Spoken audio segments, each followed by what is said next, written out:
identificar los microorganismos. Aquí nuevamente dentro de las células o bien en forma de pequeños fragmentos son estos microorganismos, ¿verdad? Entonces hasta ahí va la primera clase, ya estábamos terminando cuando se fue la luz.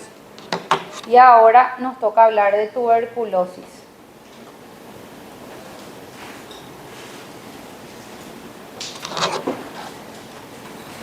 Bueno, la tuberculosis es una enfermedad granulomatosa crónica que justamente hemos hablado en la clase la semana pasada de la lepra, otra de las enfermedades granulomatosas. Es transmitida también por un Mycobacterium, que es el Mycobacterium tuberculosis.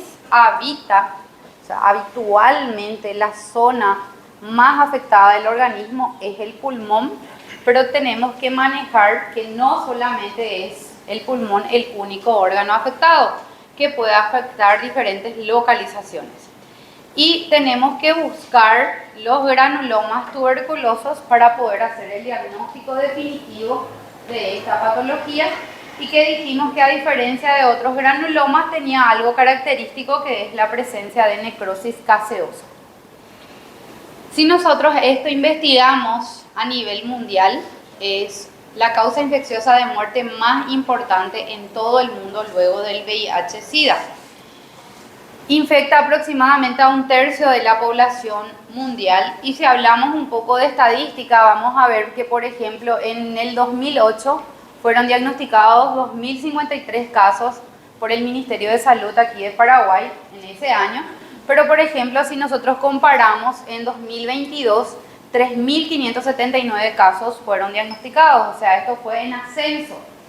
Y si nos ponemos a mirar la estadística, también lo mismo.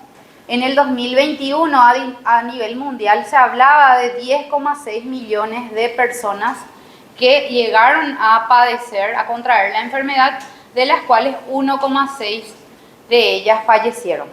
Y lo mismo si esto comparamos en el 2024, a nivel mundial, en vez de disminuir, esto fue en ascenso, 10,8 millones de personas. De 10,6 saltó a 10,8. Y en Paraguay, en el año 2024, el año pasado, según la tasa de estadística, fueron 4.054 casos nuevos diagnosticados, porque recordemos que puede que hayan algunos casos que no fueron diagnosticados también. Pero por la estadística, si nosotros comparamos esto, en el 2008 hablábamos de 2.053, hoy día se habla de 4.054. Se duplicó prácticamente, ¿verdad? Si nosotros hablamos de la micobacteria, es muy parecida morfológicamente a la lepra, que hemos estudiado la semana pasada.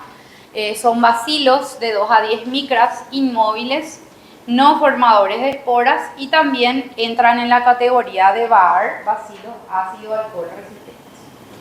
No producen exotoxinas, ellos también pueden estar sueltos o pueden formar grupos de bacilos. Según las especies de Mycobacterium por microbiología, tenemos la Mycobacterium tuberculosis, la bovis, la avium y la intracelular. Ellos son bacilos ácido alcohol resistentes, es decir, resisten a detergentes, a ácidos y a alcoholes.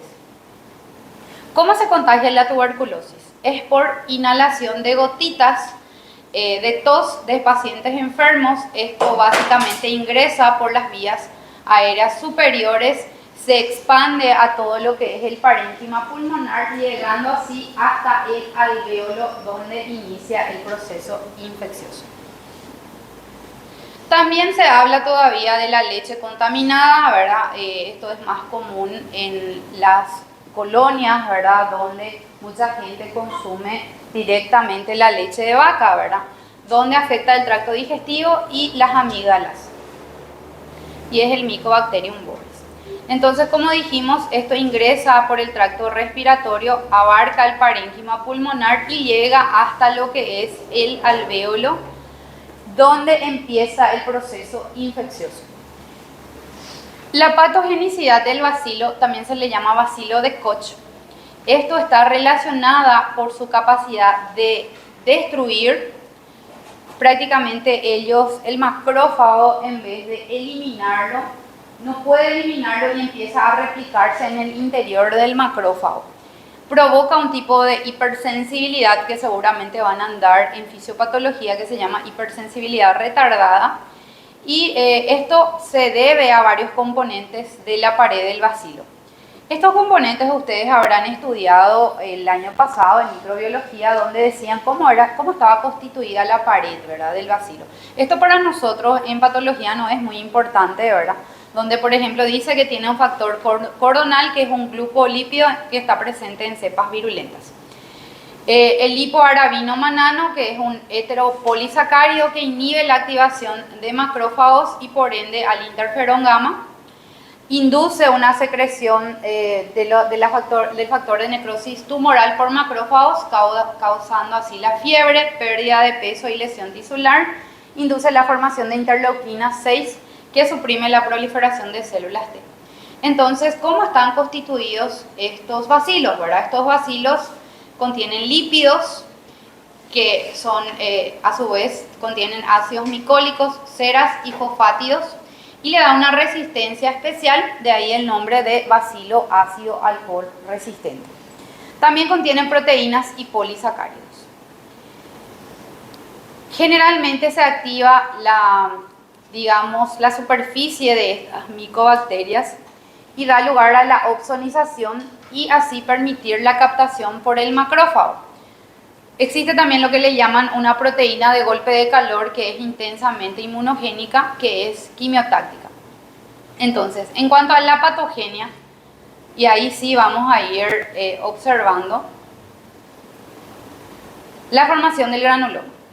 Es una hipersensibilidad tipo 4. Existe una clase que es de fisiopatología que se llama reacciones de hipersensibilidad, donde ustedes van a ir estudiando, no sé si ya están en ese capítulo, pero corresponde a la hipersensibilidad tipo 4.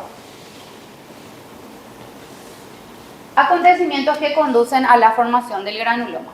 Esto les voy a explicar en un dibujito a medida que esto sea más fácil y más sencillo de comprender. Voy a pasar aquí. ¿Qué es lo que ocurre cuando el bacilo ingresa? ¿Cuáles son los síntomas que dijimos de un paciente que puede tener tuberculosis? Que ustedes vieron el año pasado. Tos, después fiebre, expectoración, pérdida de peso ya es cuando es en estadios más avanzados, pero esto quiero que sepan que puede parecerse una simple gripe. Puede parecerse una simple gripe perfectamente, ¿verdad? Lo que aquí nos muestra, esto que estábamos observando, es una representación esquemática de los alvéolos. Primeramente, si tenemos contacto con un paciente con esos síntomas que ustedes mencionaron, o simplemente que tenga síntomas gripales, y una vez que nos contagiamos, el bacilo ingresa, dijimos, por las vías respiratorias y llega a todo lo que es el parénquima pulmonar e inclusive al alvéolo, que es donde inicia el proceso infeccioso. Una vez que el bacilo, esto que parecen unas comitas son los bacilos, dentro del alvéolo el macrófago capta. El macrófago, ustedes saben que es un fagocito por excelencia.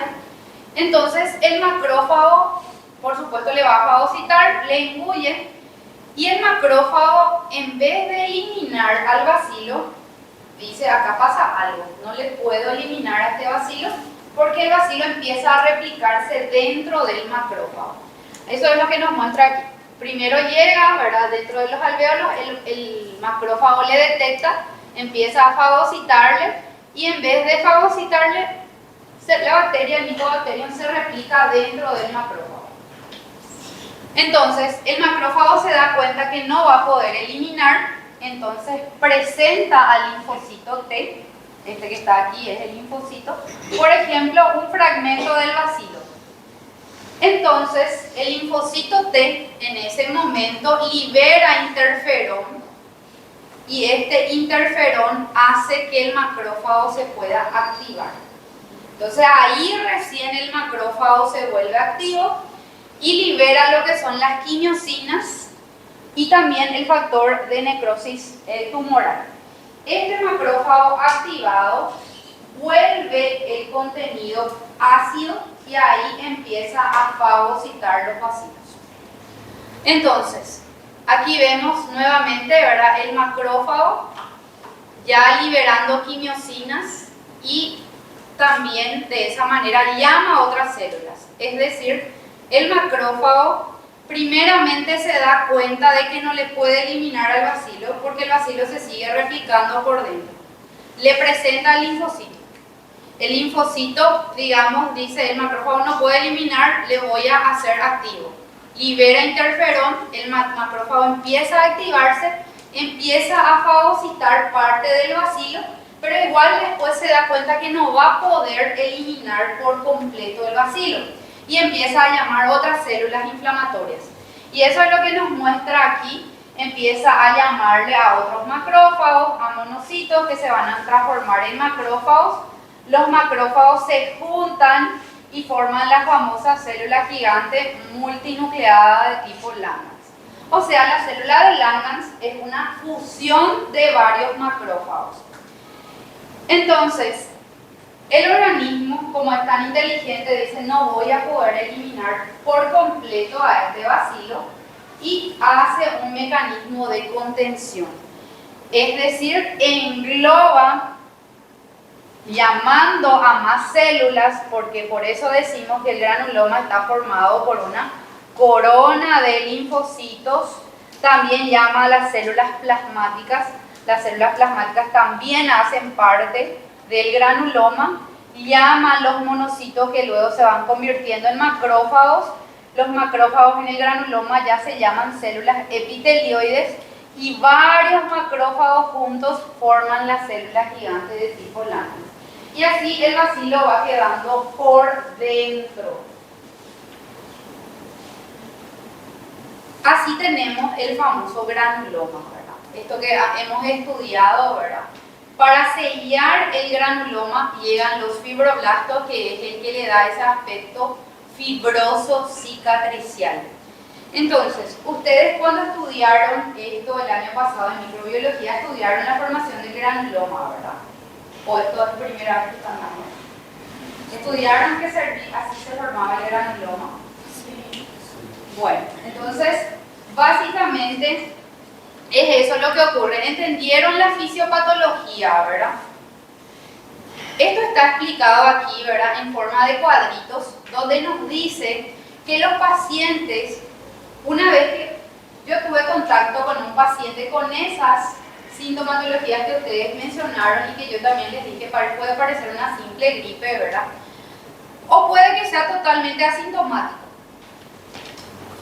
Fíjense que aquí, primeramente, eso nos dice aquí, penetran los macrófagos uniéndose con receptores del bacilo y ahí entra lo que dijimos, la característica del bacilo que contiene este lipoarabino manano que sirve para que se fijen. Se replica y bloquea la formación del fagolisosoma y la tuberculosis primaria, forma así la tuberculosis primaria que se caracteriza por proliferación de bacterias dentro de los macrófagos. Esto puede ir seguido de bacteriemia y siembra en diferentes localizaciones dependiendo de la inmunidad del paciente. Entonces, 3 semanas después, más o menos, es que los macrófagos presentan a los linfocitos T partes del bacilo, por ejemplo, un componente del bacilo, porque no es capaz de eliminarse. El macrófago se da cuenta de que él no está pudiendo cumplir su actividad fagocítica de poder eliminar y destruir al bacilo como cualquier otra bacteria. El macrófago dice, acá pasa algo, no estoy pudiendo eliminarlo, ¿verdad? Entonces, este linfocito de Helper 1, como dice aquí, se va estimulando por varios antígenos, tanto en los ganglios linfáticos, y luego hace que el macrófago se vuelva competente, que el macrófago sí pueda ser capaz de eliminar al bacilo. Este también está en el Robbins, la imagen, nos muestra lo que es el bacilo, nos muestra la unión con el macrófago, nos muestra que aquí se va replicando, que el macrófago no está pudiendo eliminarlo, nos muestra que posteriormente el macrófago, por medio de la interleuquina 12, le presenta al linfocito T, y el linfocito T es que hace que el macrófago se active y que el macrófago activado pueda liberar óxido nítrico y radicales libres a modo de poder eliminar a ese bacilo, ¿verdad? Ahora, aquí yo les quiero mostrar qué es lo que va ocurriendo después. El interferón gamma, entonces, su función es estimular a la formación de fagolisosomas en los macrófagos, crear un ambiente ácido, es decir, el macrófago se activa y va liberando oxígeno y óxido nítrico, ¿verdad? El óxido nítrico y el oxígeno y otros radicales empiezan a destruir la pared de la bacteria.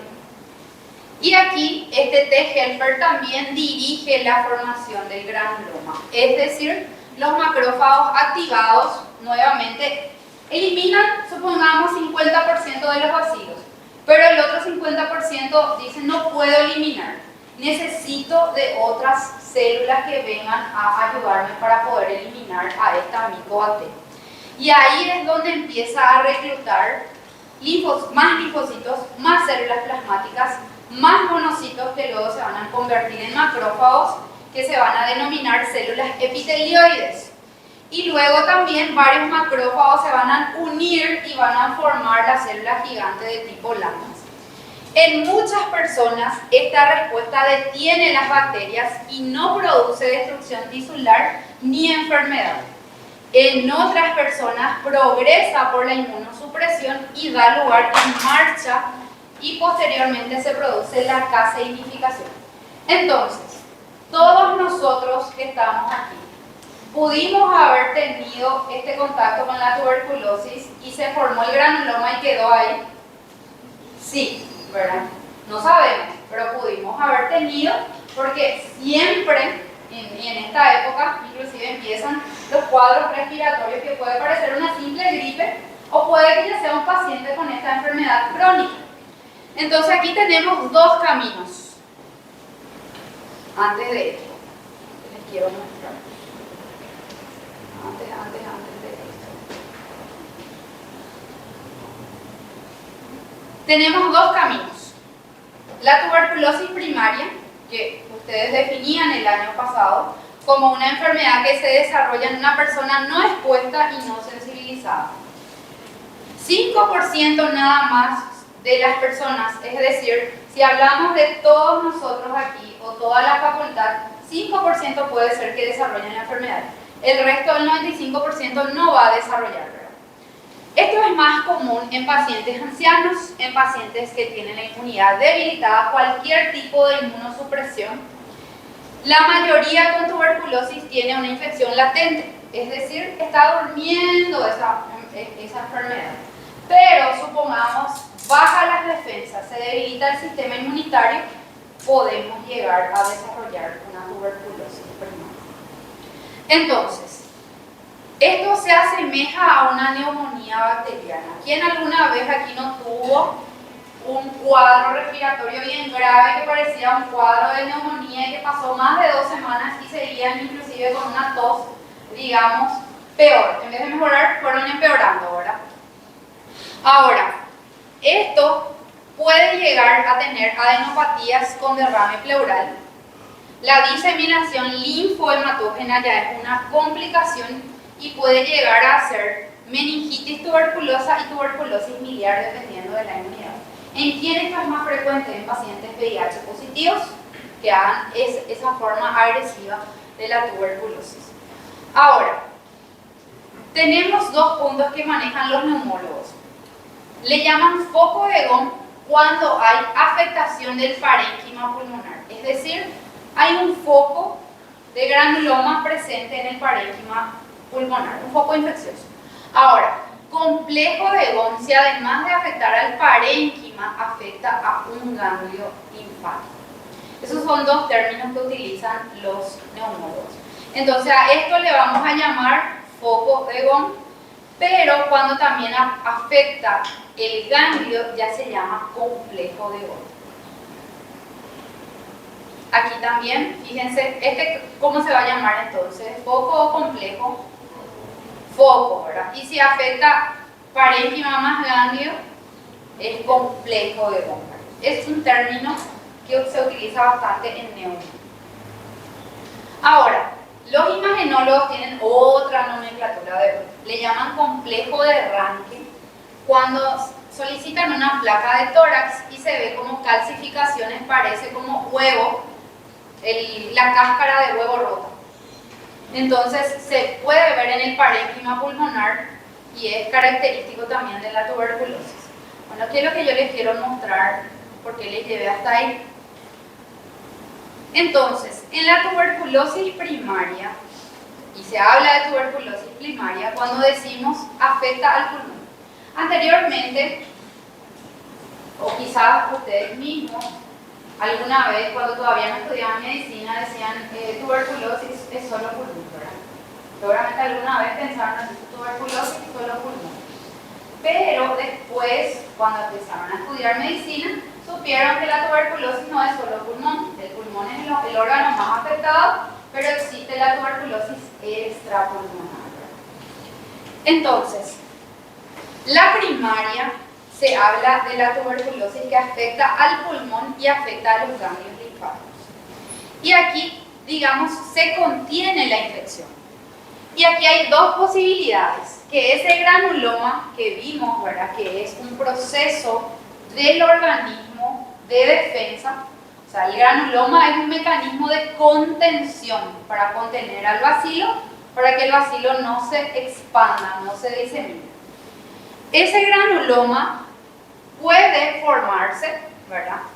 Y puede que ellos destruyan a los microorganismos, o sea, no hay microorganismos viables. Formaron, destruyeron al microorganismo y quedó ahí como una cicatriz. O puede que el granuloma no cicatrice y dentro del granuloma tengamos algunos de los bacilos que están como durmiendo.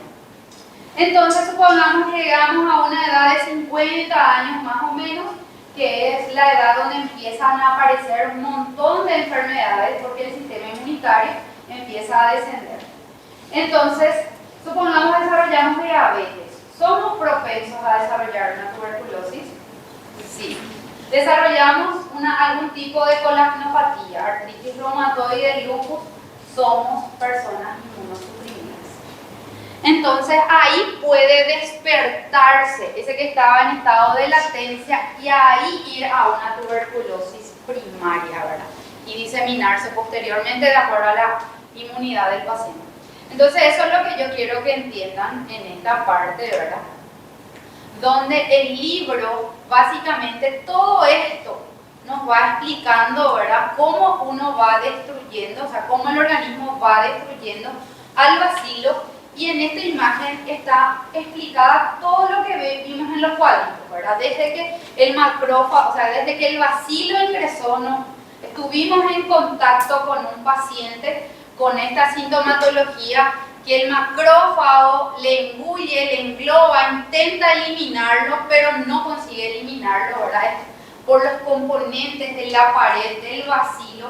El bacilo es muy agresivo. Entonces el macrófago no está pudiendo eliminarles, el bacilo se va replicando dentro del macrófago. Entonces el macrófago le pide ayuda al linfocito, el linfocito libera interferón y le activa al macrófago, le vuelve bactericida a este macrófago y empieza a destruir al bacilo. Pero luego se da cuenta de vuelta el macrófago que no puede eliminarlo por completo y empieza a liberar quimiosinas y factor de necrosis tumoral y llama, es una forma de llamar a otras células para que puedan llegar hasta el foco infeccioso. Y ahí es donde vienen ya sea monocitos, haciendo como un semicírculo, ¿verdad? Los monocitos se convierten en macrófagos, los macrófagos se unen y forman la famosa célula gigante multinucleada tipo Langhans. Llaman más células como las plasmáticas, más linfocitos que forman una corona.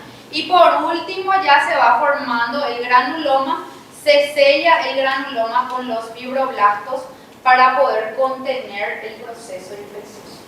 ¿Entendieron esa parte? Bueno, y ahí es que se forma el granuloma, ¿verdad?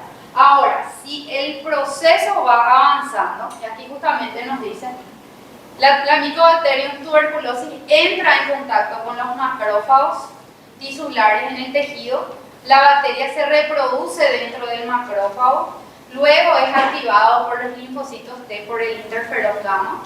El macrófago activado inicia el proceso de reclutar otras células por medio de las quimiosinas y factor de necrosis tumoral. Se comienza una estructura de contención que es el granuloma, que está formado por células gigantes, macrófagos, células plasmáticas, linfocitos y fibroblastos. Y en la parte central aparece la característica necrosis gaseosa. Eso explica también en estos dibujitos, básicamente. Ahí nos dice que el interferón gamma, su función principal es activar a los macrófagos, aumenta su capacidad de destruir al bacilo. Que la interleuquina 2 estimula la producción de linfocitos y el factor de necrosis tumoral alfa aumenta la extravasación de linfocitos y más macrófagos para que lleguen hasta el sitio infeccioso. Y así se forma el granuloma. Entonces los macrófagos activados aumentan la capacidad de fagocitosis y su capacidad bactericida. También transforman las células epitelioides y las células gigantes multinucleadas. Y así finalmente se obtiene el granuloma. Después también aquí habla de la prueba de la tuberculina que se llama PPD o Mantox, que seguramente esto también habrán estudiado el año pasado, ¿verdad? Aquí el problema es que no, o sea, como nos dice, no diferencia entre infección y enfermedad. Por eso no es muy utilizado. Y la lesión anatomopatológica característica que hemos estudiado desde las primeras clases es la formación del granuloma, ¿verdad? Con células gigantes y necrosis gaseosa. El famoso granuloma que vimos desde las primeras clases, ¿verdad? La corona de linfocitos y fibroblastos, las células gigantes de tipo Langhans, las células epitelioides, que son los macrófagos activados, y las células gigantes de tipo Langhans, que es una fusión de varios macrófagos. Y necrosis gaseosa tiene la parte central. Esta imagen también ya la vimos en numerosas ocasiones, donde vemos nuestro granuloma bien formado con las células gigantes. Esto sería característico en las necrosis gaseosas. Recordemos que las necrosis se ven de un color eosinófilo, tienen la eosinofilia aumentada. Ahí se ve un granuloma con necrosis, otro granuloma. Aquí también corona de linfocitos con presencia de células de Langhans y necrosis gaseosa. Entonces, la tuberculosis primaria es aquella primera exposición a la tuberculosis que puede ser indolente, quedar durmiendo, o puede ser agresiva. Si es agresiva, es una tuberculosis primaria progresiva. La secundaria puede ser una reactivación primaria, que se reactive, o una reinfección. Entonces la primaria, como dijimos, se desarrolla en una persona no expuesta, por lo tanto no sensibilizada. 5% nada más va a desarrollar la enfermedad. La mayoría tiene una infección latente y progresiva que va ocurriendo en algunos años. Se asemeja a una neumonía, como ya dijimos. Puede llegar a tener una diseminación linfohematógena, sobre todo en aquellas personas inmunodeprimidas, donde debute como una meningitis tuberculosa o una tuberculosis miliar. Ya hablamos también del foco de Von, que dijimos que compromete al parénquima, y complejo, que compromete a los ganglios. Entonces, esto es lo que nosotros buscamos en la histología, en la presencia de los granulomas, con la necrosis gaseosa central, la célula de Langhans, la corona de linfocitos y la presencia de células epitelioides. Entonces, en la primaria, como dijimos, afecta al pulmón, afecta a los ganglios linfáticos, se contiene la infección. Y tiene dos posibilidades: de formar el granuloma, que cicatrice y que no haya microorganismos viables, o que el granuloma no cicatrice y que sí haya microorganismos viables que estén en un estado de latencia, y cuando uno entra en una inmunosupresión llega a desarrollar la enfermedad. Ahora, la tuberculosis secundaria aparece en un paciente sensibilizado previamente, puede producirse poco después ya de la primaria, dependiendo de la inmunidad del paciente, o una reactivación de lesiones primarias. latentes muchas décadas después en una persona que está debilitada o puede que se reinfecte también. Entonces, la tuberculosis secundaria ocurre solamente en 5% de casos. En este caso, va a una tuberculosis pulmonar progresiva, donde hay una expansión de esa zona de significación. También puede afectar a los bronquios, puede formar tejido fibroso, puede que afecte los vasos sanguíneos y eso se erosione y el paciente tenga hemóptisis, tenga un sangrado cuando empieza a toser, ¿verdad? Mezclado con el moco. Con tratamiento adecuado es posible detener el proceso. Eso es lo bueno, que esto tiene un tratamiento, ¿verdad? Aunque la curación por fibrosis distorsiona el parénquima pulmonar. Es decir, si la tuberculosis avanzó mucho, las zonas de calcificación o las zonas de fibrosis que se perdieron, eso ya se pierde también, ya es, básicamente el pulmón se queda duro, ¿verdad?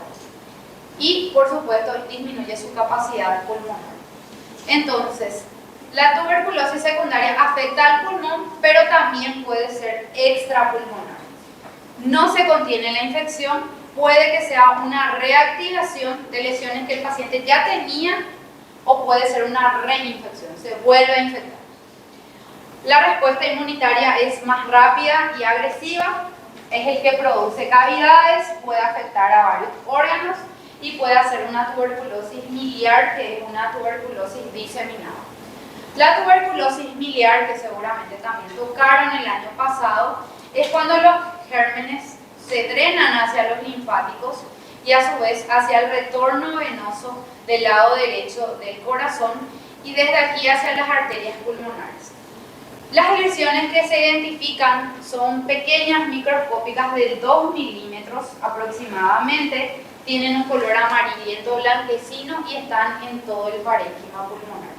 Esto es lo que se identifica en un parénquima pulmonar con tuberculosis miliar, le llaman en forma de mijo o milio, ¿verdad? Así como pequeñas lesiones nodulares amarillentas distribuidas de manera difusa. Esto también se puede ver en la placa de tórax como parches algodonosos diseminados. También en este estadio puede afectar al bronquio, a la tráquea, a la laringe, es decir, el foco infeccioso se distribuye por los conductos linfáticos y va salpicando y va, digamos, diseminando pequeñas lesiones granulomatosas en todo el organismo. La sistémica, cuando los organismos ya se diseminan a través del sistema arterial sistémico en cualquier órgano, los granulomas son idénticos. En cualquiera de las localizaciones tiene esa misma arquitectura. Es muy llamativo cuando afecta hígado, médula ósea, vaso. Es como al abrir el órgano se ve como múltiples lesiones amarillentas, nodulares, blanco-amarillentas el color. También afecta riñón, trompa de falopio y epidídimo, distorsiona la arquitectura, cambia la morfología del tejido. Por ejemplo, esto es riñón y ustedes me van a decir no parece riñón, pero parece prácticamente, esto al abrir sale un material purulento, amarillento, ¿verdad? Como ven aquí. Se distorsiona la corteza, la médula, no da para distinguir, se forman múltiples cavitaciones. Y la extrapulmonar ya es cuando afecta, ¿verdad?, a varios órganos. Cualquiera de los órganos o tejidos puede ser afectado o propagado por la vía hematógena. Los órganos más afectados son la meninges, como meningitis tuberculosa, los riñones, como tuberculosis renal, las glándulas suprarrenales, los huesos, como osteomielitis, las trompas de falopio, como salpingitis. Y un nombre característico es que cuando se afectan las vértebras se desconoce como enfermedad de Pott o mal de Pott. Seguramente este nombre también estudiaron el año pasado. ¿Les suena familiar mal de Pott o enfermedad de Pott? Es cuando la tuberculosis afecta a las vértebras, recibe ese nombre. Esto sería en el caso del cerebro, ¿verdad? La presencia de un foco enorme, ¿verdad?, post-mortem, donde también se identifican las mismas características histopatológicas que mencionamos. A nivel de una tomografía se ve la distorsión de la arquitectura a nivel del canal vertebral en la enfermedad de Pott o mal de Pott, que es la forma de presentación de la tuberculosis en las vértebras. También esto puede afectar al tracto gastrointestinal, donde también forman los famosos granulomas con todos sus componentes. Linfadenitis es la forma más frecuente de tuberculosis extrapulmonar, donde afecta a los ganglios y aparece en la región cervical. La tuberculosis en la región cervical se llama escrófula. ¿Escucharon ya ese nombre? Escrófula. Escrófula es el nombre, ¿verdad? Entonces le van a aportar lo que ustedes aprendieron en micro, le van aportando nuevos términos, nuevos conocimientos. Entonces la escrófula generalmente es unifocal y en la mayoría de los pacientes no se encuentran datos de la enfermedad extraganglionar activa.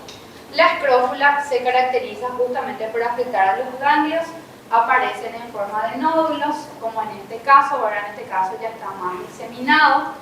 En este paciente, esto fue un caso que nosotros hemos presentado en un congreso, donde se trataba de una paciente que consultaba en odontología porque tenía una caries y de esa caries pensaban que se agrandó su ganglio, que eso era lo que le agrandaba el ganglio a nivel de cuello y a nivel cervical, ¿verdad? Cuello y cervical, aquí y aquí, dos ganglios más o menos agrandados tenía. Se veía, ¿verdad?, en la tomografía que sí tenía la lesión, pero no mejoraba con el tratamiento del odontólogo hasta que fue derivado al servicio de medicina interna. A nivel de medicina interna, ellos le tomaron biopsia del ganglio, ¿verdad?, que era prácticamente estaba aquí debajo del diente, pero se extendía más hacia el cuello, ¿verdad? Y ahí se veía en el ganglio, este es un ganglio linfático. Si ustedes se acuerdan de la histología del ganglio, tenía la cápsula, el seno subcapsular, el intermedio, el lateral, etc. Aquí el ganglio básicamente está reemplazado. La histoarquitectura del ganglio está totalmente reemplazado por formación de numerosos granulomas. Este es un granuloma con necrosis gaseosa, otro granuloma, otro granuloma, otro granuloma. Y ahí recién la paciente pudo hacer un buen tratamiento y curarse una vez que pasó por medicina interna. O sea, el odontólogo ya no sabía qué hacer con ella porque no mejoraba. Entonces aquí tienen que recordar en este capítulo de que se divide en tres grandes grupos, ¿verdad? La primaria, que afecta a pulmón y a ganglios, que es la más frecuente, ¿verdad? Y que hay dos posibilidades: que el organismo sea tan fuerte, tan inmunocompetente, donde el granuloma cicatrice y destruya los microorganismos y se quede solamente como una cicatriz en el pulmón, pero no hay microorganismos viables, todos están muertos. Hay otra posibilidad: que el granuloma no cicatrice, que haya algunos microorganismos que estén ahí latentes como durmientes y que en un descenso de la inmunidad de un paciente que era inmunosuprimido pero empieza a bajar su inmunidad, se desarrolle la enfermedad. Ahora, la secundaria es cuando afecta al pulmón, pero ya es extrapulmonar también. Puede ser una reactivación, es decir, este que estaba durmiendo y ya se fue primaria primero y luego secundaria, o puede que se reinfectó con otro paciente. Es una respuesta rápida, agresiva, es el que produce cavidades, afecta a otros órganos y también hace la tuberculosis biliar. Y está la progresiva, ya que inicia con la primaria y ya es progresiva. Esto ya es en personas mayores, ancianos, debilitados, pacientes VIH positivos, pacientes con inmunodeficiencias graves, ¿verdad? Es la forma más severa, afecta pleura, tráquea, laringe, se disemina a otros órganos y puede llevar a la muerte. Entonces esto es lo mismo, explica lo mismo que aquí les expliqué, solo que aquí está más resumido y con menos flechas. Y este es un cuadro famoso de la tuberculosis, donde anteriormente también se pensaba que estaban malditos los que tenían tuberculosis.